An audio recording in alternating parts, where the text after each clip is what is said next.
Next, we're going to look at another type of factoring technique. A lot of these we've already done. So any number, we saw this in the first example, we can always look for a greatest common factor first. If we have two separate terms, then these would be your three options. Remember, we dealt with the difference of two squares in chapter 4. And then in example 1, we looked at factoring a sum of two cubes and a difference of two cubes. In chapter 4, we also looked at three terms, which we dealt a lot with perfect square trinomials and general trinomials. The one that we're going to focus most of our attention to now is factoring by grouping, and this can be used with 4 or more terms. So let's look at an example of factoring by grouping.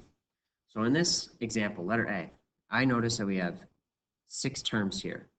This is a term, this one, this one, this one, this one, and this one. They're all terms, all separate terms.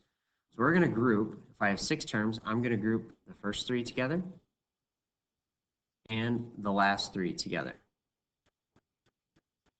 And then we're going to do greatest common factors. So between my first 3 terms, I notice that we should be able to take out a 4x.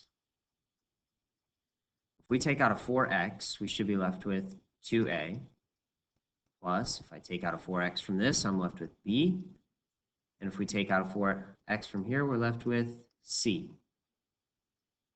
Plus, then we're going to do the same thing with the other 3 terms. This time we're going to take out a 3y.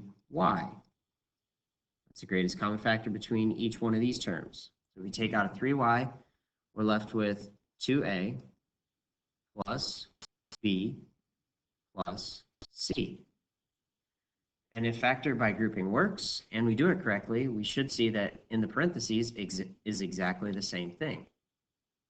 So now we're going to factor out from these terms a 2a plus b plus c. If we factor out a 2a plus b plus c, we're left with 4x plus 3y. We want to check to see if we can factor either one of these 2 terms again, and the answer is no, which therefore this would represent our answer.